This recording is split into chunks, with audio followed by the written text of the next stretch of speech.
Boa noite a todos. É muito bom poder participar dos trabalhos do Evangelho da Casa. E hoje, dia 4 de novembro de 2021, 20 horas, uma quinta-feira, nós estamos presencial. O distanciamento nos permite ficar sem a máscara. E o tema que nós estamos trazendo hoje é Halloween e Carnaval fazem bem ou fazem mal? Dia 31 agora nós tivemos Halloween, agora com a pandemia se encerrando, nós provavelmente teremos Carnaval. Então vamos falar sobre isso. Após longas jornadas de trabalho, meses, ou então de estudos, para que nós nos recuperemos, tenhamos uma recuperação física e mental, todos nós necessitamos de descanso para o corpo e de distração ou até diversão para a nossa mente. O corpo nós podemos recuperar através de caminhadas leves, um bom descanso, um bom relaxamento, algumas horas de sono. Agora, já a mente necessita que nós mudemos o foco, mudemos os nossos pensamentos, deixemos um pouco de lado as nossas preocupações, aquilo que nos ocupa a atenção. Aí então vem a pergunta, que é o tema de hoje. O Halloween e o Carnaval, como distração, como diversão, fazem bem ou fazem mal aos participantes, aos foliões e até à assistência? Entendamos então primeiro o que são esses dois eventos. O termo Halloween, conhecido muito mais como o Dia das Bruxas, tem origem na expressão inglesa All Halloween, ou seja, véspera do Dia de Todos os Santos, por ser comemorado no dia 31 de outubro, véspera de 1º de novembro.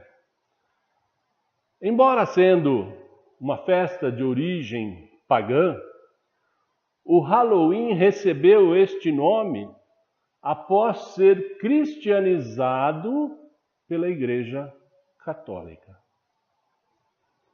É uma festa popular em países de língua anglo-saxônica e, sobretudo, nos Estados Unidos, onde a data é até considerado feriado nacional.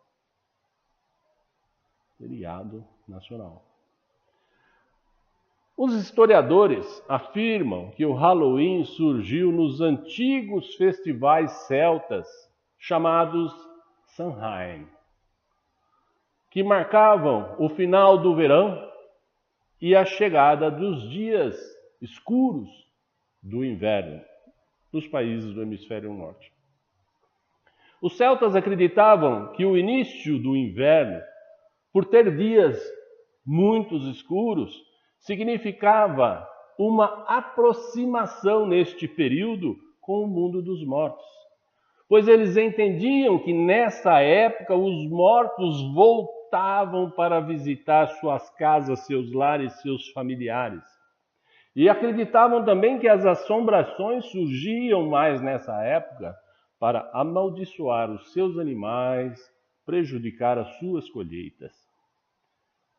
Todos os símbolos que hoje são característicos do Halloween eram formas utilizadas pelos celtas para afastar esses maus espíritos e tiveram origem nos primórdios da tradição e alguns outros foram agregados ao longo dos anos do tempo. As cores do Halloween, o laranja e o preto, é associada com cor laranja e preto com o Festival de Samhain, que era comemorado no início de outubro, época em que as folhas das árvores necrosavam, ficavam laranja, né? E um laranja meio ferrugem. E os dias muito mais enegrecidos. Então, daí a origem, preto e o laranja o cobre. Lanternas de abóbora. Essa tradição vem do inglês Jack O'Lantern. Ele tem origem em um conto celta sobre um rapaz que foi proibido de entrar no céu. Como também ele tentou entrar no inferno e também foi proibido. E por isso, o Jack vagava eternamente com sua lanterna em busca de um local para seu descanso. A tradição de entalhar abóbora teve seu início nos Estados Unidos. Mas antes disso, os países de origem celta entalhavam nabos e inseriam neles velas, com o objetivo de assustar e afastar os maus espíritos. As máscaras e as fantasias. Os celtas acreditavam que no dia de Samhain as máscaras e as fantasias conseguiam enganar os espíritos, que não reconhecendo neles humanos, continuavam então vagando, passando por meio da população sem os incomodar. Atualmente, o Halloween é geralmente marcado por festivais da fantasia que seguem a temática sombria das bruxas, dos zumbis, dos esqueletos e etc. Esqueletos e fantasmas para o celta, significava que os mortos assumiam essa imagem, entre outras formas. A de esqueleto, a de fantasmas, de bruxas. E os festivais de Samhain sempre envolviam o uso, além das fantasias, de fogueiras e tochas, que acabavam por atrair morcegos. Daí a origem de uma das tradições ser o morcego.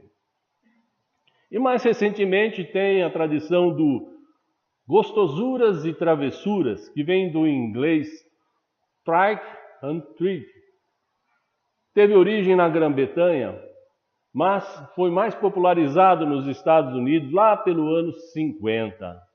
A atividade voltada para as crianças que, fantasiadas, batem nas portas, nos portões das residências, perguntando: gostosuras ou travessuras?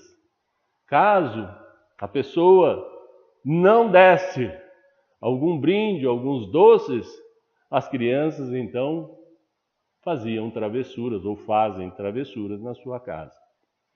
Aqui no Brasil, o Halloween é marcado principalmente pelas festas à fantasia e por decorações em bares, lanchonetes, restaurantes, escolas e outros estabelecimentos, que adotam as temáticas de monstros, vampiros e bruxas.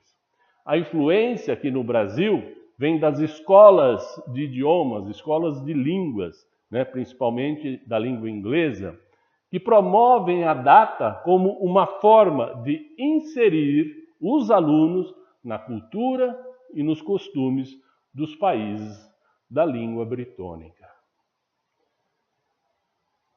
Falando um pouco sobre o carnaval. A palavra carnaval é formada pela junção da expressão grega carnis valis, que acabou formando a palavra carnaval.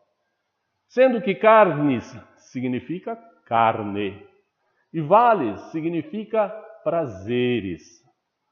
Estando desse modo, então, relacionada a palavra valis ou prazeres com a ideia de deleite, de desfrute dos prazeres e das sensações da carne do nosso corpo. Os prazeres da carne do corpo.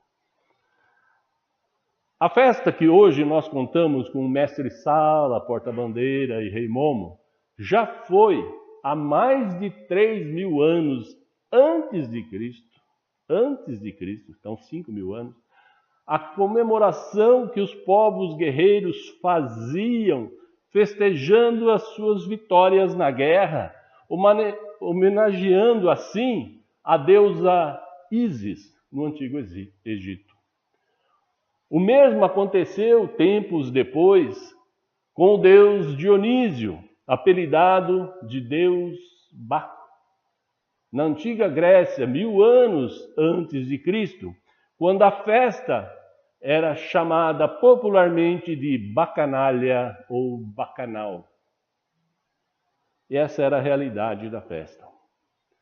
Na Roma antiga foi chamada de Saturnália, em homenagem ao deus Saturno, pelo final das colheitas em meados de dezembro. E nessas ocasiões se festejava com o sacrifício de pelo menos uma vítima humana. Se sacrificava ao menos uma pessoa. Foi então na Idade Média que a festividade adquiriu o conceito em que ela se apresenta hoje. Tem um historiador chamado Felipe Pereira, e ele publicou um livro chamado O Livro de Ouro do Carnaval Brasileiro, e ele diz que a história do carnaval, como ele é hoje, começou pelo ano de 604, com o Papa Gregório I. Não é o sexto, é o primeiro. Deliberou que, num determinado período do ano, os fiéis deveriam deixar a vida cotidiana para, durante um certo número de dias, 40 dias, dedicarem-se exclusivamente às coisas espirituais. Daí surgiu a Quaresma, com Gregório I. Os 4 últimos dias antes da Quaresma, os 4 últimos dias de festa e fartura, passou então a se encerrar na quarta-feira de cinzas, dia da purificação. Início dos 40 dias de penúria, que começaram então a ser chamado de os dias do adeus à carne. Adeus à carne, que em italiano se diz como dias do addio carnevale, ou adeus carnaval. Este festejo evoluiu depois, no século XVI, nos bailes de máscaras de Nice e Veneza, onde a finalidade das carrancas das máscaras, eram para espantar também os maus espíritos ou demônios. Espalhou-se depois por toda a Europa, França, Espanha, Portugal, e com a vinda da família real, trouxeram esses festejos para o Brasil. Aqui no Brasil, senhores de engenho, os grandes proprietários de terras, liberavam os seus escravos para participar como bem quisessem das festividades de carnaval. A grande influência dos sons, dos instrumentos afrodescendentes, dos instrumentos deles, os ritmos das danças e os trajes folclóricos desta população que veio conviver conosco no Brasil, deu uma nova visibilidade e alegria ao carnaval brasileiro. Mas dito tudo isso, qual é a visão do Espiritismo sobre o carnaval e o Halloween? Para fazermos tal estudo, precisamos primeiro deixar bem claro que não cabe a nenhum de nós o julgamento do comportamento de qualquer outra pessoa. Não cabe a nós aqui estarmos julgando o comportamento de ninguém. Todos nós temos a nossa liberdade de decisão, que foi concedida por Deus, e cabe somente à nossa consciência analisar e justificar nossas escolhas. De resto, o tribunal real não se encontra aqui na Terra, mas sim dentro de nós mesmos, né? Esclarecido isso, vamos então ao nosso pequeno estudo. O Carnaval, ou Festa da Carne, como o próprio nome já remete, é a comemoração de tudo que o materialismo elege como prazer. Tudo que o materialismo elege como prazer. Então tem festas, drogas, sensualidade sem limite. Em geral, tudo isso faz parte de grande número das comemorações carnavalescas.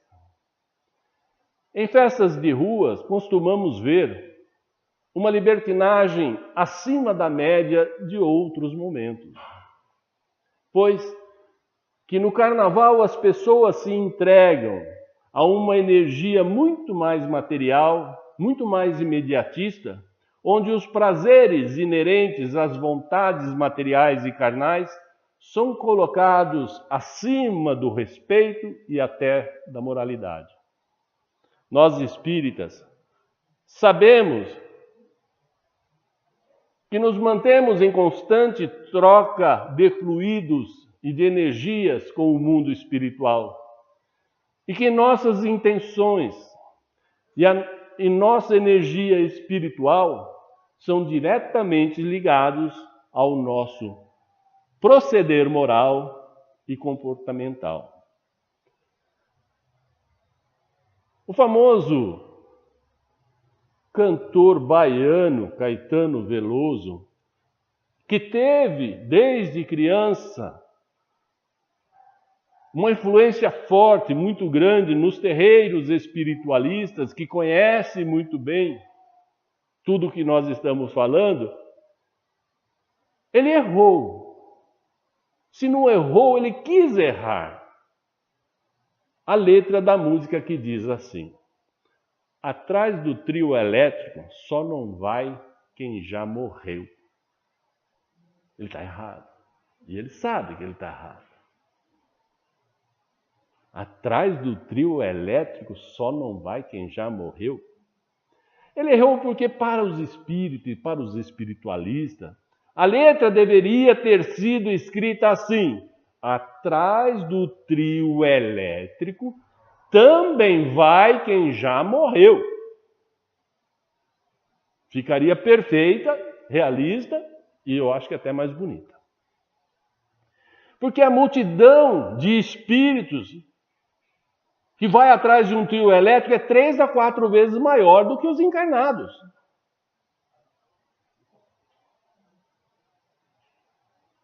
No Livro dos Espíritos, na pergunta 459, né, tem aquela tradicional pergunta que sempre se repete e precisa se repetir sempre, para que as pessoas entendam. Quando o Kardec perguntou se os espíritos nos influenciam, ele disse muito mais do que vocês imaginam, eu diria até que algumas vezes são eles que vos dirigem, ou eles que nos intuem, não é isso?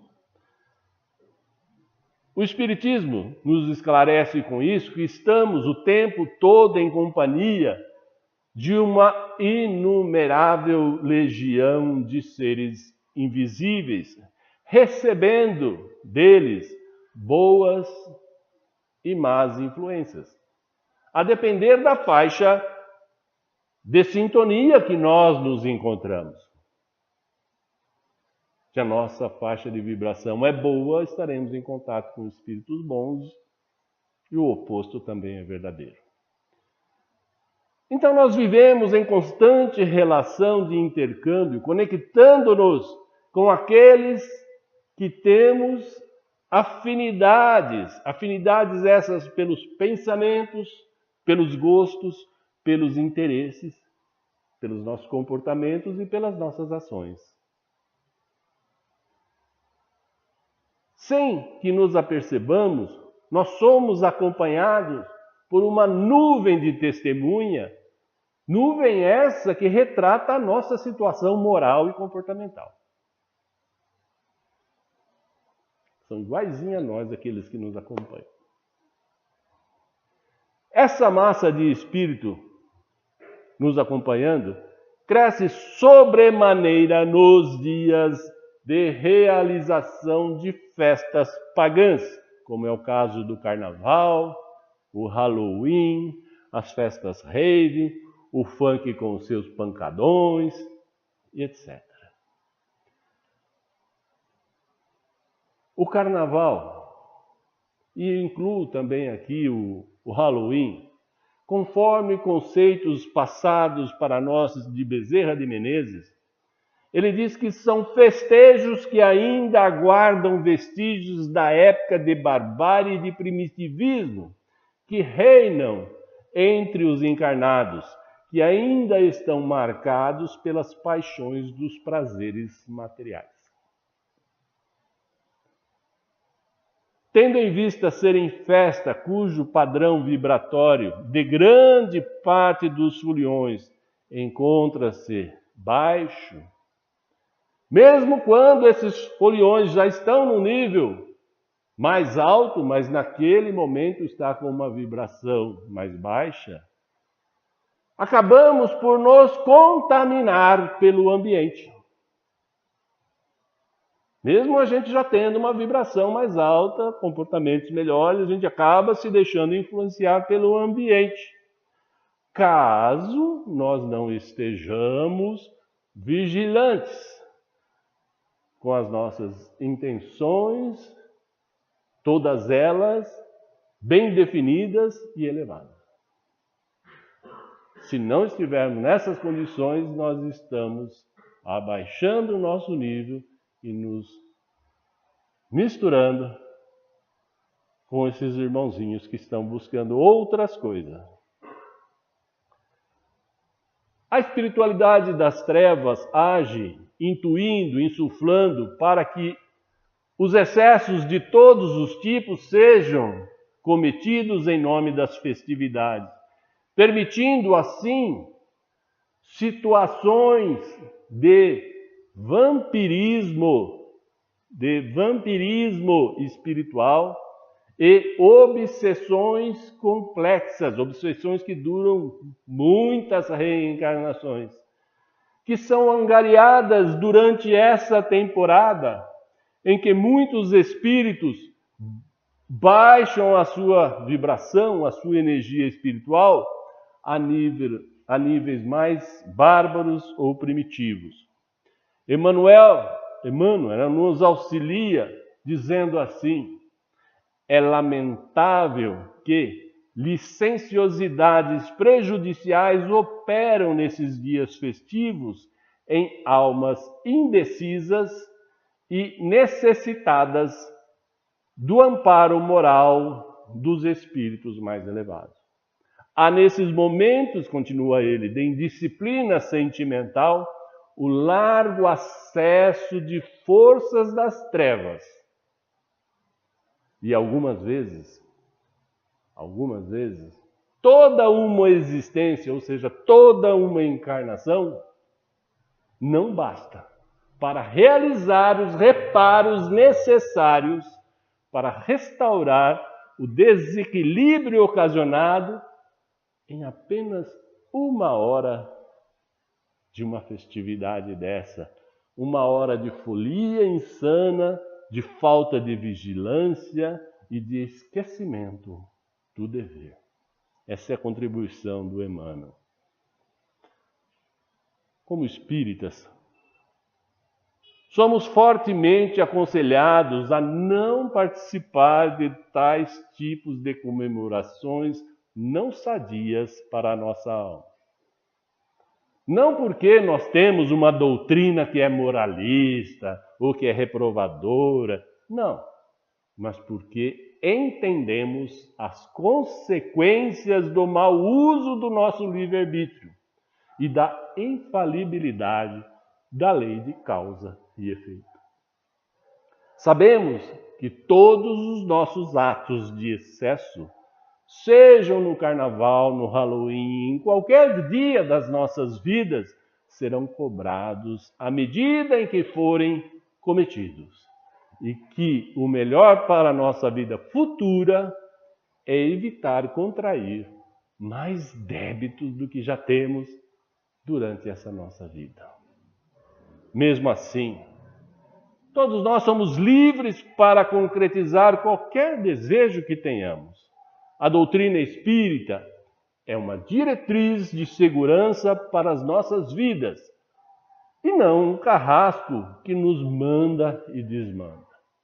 Não, é apenas uma diretriz, uma orientadora. Temos todo o manancial de conhecimento que os espíritos bondosos nos trazem acerca da lei divina.